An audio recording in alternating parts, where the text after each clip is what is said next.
नमस्कार मित्र हो, पुन्हा एकदा स्वागत आहे आपलं आपल्या यूट्यूब चॅनलमध्ये ज्याचं नाव आहे लर्न लिफ्ट MAR.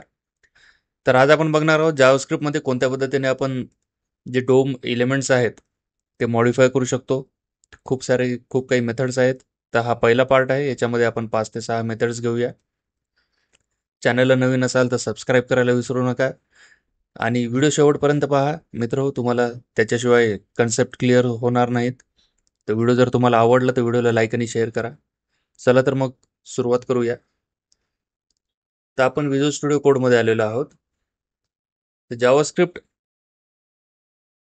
मध्ये जे HTML जे एलिमेंट्स आहेत ते आपण कोणत्या पद्धतीने सिलेक्ट करू शकतो ते तर आपण काल बघितलेलेच आहे. परंतु आज आपण बघणार आहोत कोणत्या पद्धतीने आपण एलिमेंट जे आहे ते मॉडिफाय करू शकतो. ठीक आहे. तर त्यातली पहिली मेथड आहे क्रिएट एलिमेंट नावाची. ठीक आहे. तर आता मी हा बटन एलिमेंट क्रिएट करून याला अपेंड करतो या आउटपुट कंटेनरला. तर याच्यामध्ये 3 मेथड आहेत. एक आहे क्रिएट एलिमेंट, दुसरा आहे अपेंड चाइल्ड आणि तिसरी मेथड आहे रिमूव्ह चाइल्ड. ठीक आहे. तर 3 मेथड्स आहेत. तर पहिले आपण एक अपेंड चाइल्ड करूया आणि क्रिएट एलिमेंट करूया. तर फर्स्ट ऑफ ऑल हा आयडी आहे. ठीक आहे. तर आपण हा आयडी घेऊया वेअर पॅरेंट या नावाने.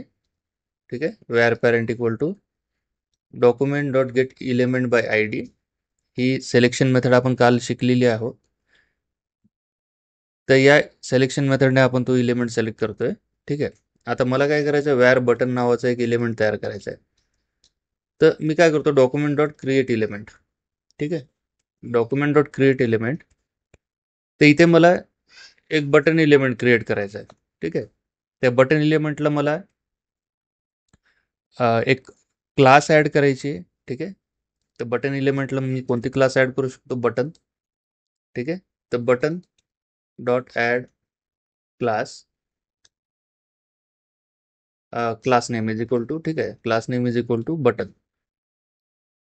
तर तुम्ही इथे बघू शकता, जसं जसं मी कोड करत चाललोय तसं तसं वेगवेगळ्या ज्या प्रॉपर्टीज आहेत किंवा मेथड्स आहेत त्या आपण शिकत चाललोय किंवा मी ते लिहित चाललोय. तर प्रत्येक मेथड मी तुम्हाला एक प्रॉपरली त्याची इन्फॉर्मेशन देणार आहे. तर जो कोड करतोय त्याच्याकडे तुम्ही लक्ष द्या. ठीक आहे. त्याच्यानंतर आहे पॅरेंट डॉट अपेंड चाइल्ड. ठीक आहे. अपेंड चाइल्ड केलं मी कोणतं, बटन. एक बटनला आपण आयडी देऊया, बटन डॉट आयडी. ठीक आहे. Is equal to button 1. ठीक आहे. मी काय करतोय, आता हे सगळे बटन्स इथनं काढून टाकतोय. आता पॅरेंट डॉट अपेंड चाइल्ड आपण केलेले आहे. इथे मी याला सुद्धा कमेंट करतो. आता मी ब्राउझरमध्ये जर गेलो, तुम्ही बघू शकता हा एक बटन एलिमेंट इथे क्रिएट झालेला आहे मित्रांनो. ठीक आहे. हा बटन एलिमेंट क्रिएट झालेला आहे. त्या बटनमध्ये काही टेक्स्ट नाही आहे, तर आपण एक काम करूया, बटन डॉट इनर टेक्स्ट जो आहे, इनर टेक्स्ट याला आपण देऊया बटन. ठीक आहे. तुम्ही इथे बघू शकता हा एक बटन एलिमेंट क्रिएट झालेला आहे, सेम जसं आपण काल पाहिला होता HTML मध्ये जसं लिहिला होता आपण. ठीक आहे. बटन, क्लास बटन आणि आयडी जो आहे तो बटन 1 आणि त्याचा टेक्स्ट आहे तो बटन किंवा बटन 1 आपण टेक्स्ट घेऊ शकतो. ठीक आहे. बटन 1 जर मी घेतला तर इथे टेक्स्ट जो आहे तो बटन 1 इथे येणार. ठीक आहे. आणि त्याच्यानंतर एक मेथड आहे बघा, रिमूव्ह चाइल्ड. तर आता आपण काय करूया, पॅरेंट डॉट रिमूव्ह चाइल्ड. ठीक आहे. रिमूव्ह चाइल्ड जर मी केलं आणि इथे मला बटन हा एलिमेंट द्यायचा आहे, तुम्ही इथे बघू शकता काहीच नाही. तो जो चाइल्ड आहे या पॅरेंटचा तो निघून गेलेला आहे. ठीक आहे. तर याच्यामध्ये आपण आता शिकलेलो आहोत क्रिएट एलिमेंट. ठीक आहे. त्याच्यानंतर अपेंड चाइल्ड आणि त्याच्यानंतर रिमूव्ह चाइल्ड. ठीक आहे. या 3 मेथड आपण शिकलेले आहेत. तर क्रिएट एलिमेंटने आपण कोणताही एक एलिमेंट क्रिएट करू शकतो. इथे आपल्याला त्या एलिमेंटचा जो HTML टॅग नेम आहे तो आपल्याला इथे द्यावा लागतो. त्याच्यानंतर आहे बटनच्या ज्या ज्या काही प्रॉपर्टीज आहेत त्या प्रॉपर्टीज आपण इथे त्या प्रॉपर्टीजला आपण इथे सेट करू शकतो. आता फॉर एक्झाम्पल मला मल्टिपल क्लासेस ॲड करायचे आहेत. ठीक आहे. तर मी काय करू शकतो इथे, आता ही क्लास नेम तर आहेच आहे. ठीक आहे. तर मी काय करू शकतो, बटन डॉट ॲड किंवा जी क्लास लिस्ट असेल क्लास लिस्ट जे आहे हे क्लास लिस्ट एक अरे आहे. ठीक आहे. तर क्लास लिस्टमध्ये मी ॲड नावाची जी मेथड आहे एवढ्या सगळे मेथड्स आहेत. आता अरेला जेवढ्या सगळे मेथड्स आहेत ते सगळे मेथड्स इथे आहेत. ठीक आहे. Add content entries for each items keys length. ठीक आहे. तर तुम्ही अरेजचा जर तुम्ही जे आहे अरेज जर तुम्हाला नवीन असतील तर अरेजचा एक व्हिडिओ आहे माझा, तो तुम्ही बघू शकता. तर इथे मी ॲड केल्यानंतर काय करतो, बटन _1. ठीक आहे. तर ही एक क्लास मी इथे ॲड करतो आणि रिमूव्ह चाइल्ड मी इथनं सध्या काढतो, जेणेकरून तुम्हाला ती क्लास नेम जे आहे ते तिथे दिसायलाच पाहिजे. तुम्ही इथे बघू शकता बटन सोबतच बटन 1 नावाची सुद्धा एक क्लास ॲड झालेली आहे. ठीक आहे. तर याच्या क्लास लिस्टसाठी मी एक नवीन व्हिडिओ घेणारच आहे. ठीक आहे. सध्यापुरतं एवढं लक्षात ठेवा की क्लास नेम आणि क्लास लिस्ट हे जे आहेत हे याचे प्रॉपर्टीज आहेत. ठीक आहे. याच्या प्रॉपर्टीज आहेत किंवा ॲट्रिब्यूट्स आहेत. ठीक आहे. तर याचे जे ॲट्रिब्यूट्स आहेत ते ॲट्रिब्यूट्स आपण डायरेक्टली इक्वल टूने आपण इथे त्याला सेट करू शकतो. ठीक आहे. त्याच्यानंतर जी मेथड आहे अपेंड चाइल्ड. तर अपेंड चाइल्ड काय करते, अपेंड चाइल्ड जी मेथड आहे ती या पॅरेंटला हा जो इलेमेंट आपण क्रिएट करतोय हा इलेमेंट ॲज अ चाइल्ड म्हणून टाकून देते, तिथे अपेंड करते, चाइल्ड नोड म्हणून तिथे ॲड करते. आणि त्याच्यानंतर पॅरेंट डॉट रिमूव्ह चाइल्ड जो आहे तो रिमूव्ह चाइल्ड जे आहे ते रिमूव्ह चाइल्ड मेथड तो जो चाइल्ड इलेमेंट आपण जो आत्ता सध्याला अपेंड केलेला आहे किंवा मल्टिपल चाइल्ड इलेमेंट आपण इथे ॲड केलेले आहेत खरे, म्हणजे आता समजा फॉर एक्झाम्पल बटन आहे, मल्टिपल बटन समजा फॉर एक्झाम्पल मी इथे ॲड करतोय. ठीक आहे. तर याचं जे टेक्स्ट आहे ते मी देतो बटन 2 आणि याचं जे आय डी आहे ते मी देतो बटन 2. ठीक आहे. त्याच्यानंतर क्लास लिस्टमध्ये मी बटन 2 ॲड करतो. त्याच्यानंतर आहे बटन 3.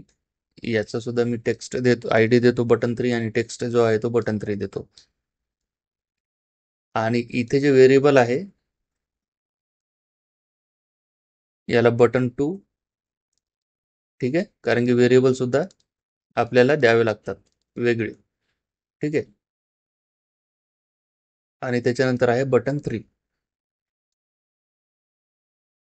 जर आपण आता व्हेरिएबलचे सुद्धा मी तुम्हाला एक सुरुवातीलाच व्हिडिओ घेतला होता की जर आपण हे व्हेरिएबल वॅरने क्रिएट केला, ठीक आहे, आणि सेम जर व्हेरिएबल नेम असेल तर त्या व्हेरिएबलची जी व्हॅल्यू आहे ती व्हॅल्यू अपडेट होत राहते. सेम व्हेरिएबल आपण पुन्हा पुन्हा डिक्लेअर केलं आणि त्याला जर व्हॅल्यू नवीन असाइन केली तर. ठीक आहे. तर ते डिफरन्शिएशन राहत नाही. त्याच्यामुळे आपण लेट यूज करतो. आणि जर वॅर यूज करायचं असेल तर तुम्हाला मल्टिपल जे सॉरी जे व्हेरिएबल्स आहेत ते मल्टिपल व्हेरिएबल्स तुम्हाला मल्टिपल जे नेम आहेत व्हेरिएबल नेम ते तुम्हाला तिथे द्यावे लागतात. सेम नेमने तिथे तुम्हाला जमणार नाही. ठीक आहे. तर मी आता काय केलं इथं अपेंड केलेलं आहे. तुम्ही बघू शकता बटन आणि बटन 2 आणि बटन 3 हे 3 इलेमेंट मी इथे अपेंड केलेले आहेत. तुम्ही बघू शकता बटन 1, बटन 2 आणि बटन 3. ठीक आहे. हे 3 इलेमेंट इथे अपेंड झालेले आहेत. आय डी, क्लास लिस्ट तुम्ही बघू शकता आणि टेक्स्ट. तर आता मला काय करायचं आहे की हा पर्टिक्युलर जो आय डी आहे बटन 1 नावाचा तो इलेमेंट फाइंड करायचा आहे. ठीक आहे. तर आता मी काय करणार वॅर फर्स्ट चाइल्ड, ठीक आहे, इज इक्वल टू आता हा जो पॅरेंट आहे पॅरेंट डॉट फर्स्ट चाइल्ड. मी आता पॅरेंट डॉट फर्स्ट चाइल्ड घेतलेला आहे. आता फर्स्ट चाइल्ड मेथड काय करते, जो पहिला चाइल्ड आहे तो रिटर्न करते. ते फर्स्ट चाइल्ड जे आहे ते मला रिमूव्ह करायचं आहे, बाकी सगळे मला ठेवायचे. ठीक आहे. आता मी 3 चाइल्ड ऍड केलेत आणि त्याच्यातला फर्स्ट चाइल्ड जो आहे तो मला रिमूव्ह करायचा आहे. Parent dot remove child. आता जो फर्स्ट चाइल्ड आहे तो फर्स्ट चाइल्ड येतोय का नाही आपण बघूया आधी.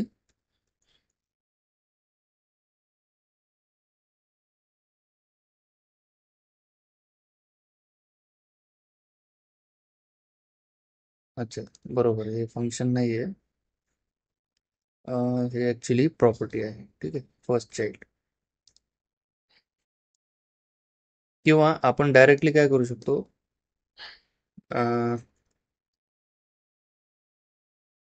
Children of 0. ठीक आहे. आलेला आहे आणि हा इलिमेंट तुम्ही बघू शकता रिमूव्ह झालेला आहे. तर या ज्या मेथड्स आहेत हे हे बाकीचे जे मेथड्स आहेत, आता मी थोडं तुम्हाला शिकवता शिकवता थोडं हे का नाही थोडं थोडं दूर जातोय. तर हे बाकीचे जे मेथड्स आहेत हे आपण पुढच्या लेक्चरमध्ये शिकणारच आहोत. तर तुम्हाला या लेक्चरमध्ये फक्त क्रिएट एलिमेंट, ठीक आहे, त्याच्यानंतर अपेंड चाइल्ड, त्याच्यानंतर रिमूव्ह चाइल्ड, या 3 मेथड्स तुम्ही लक्षात ठेवावे.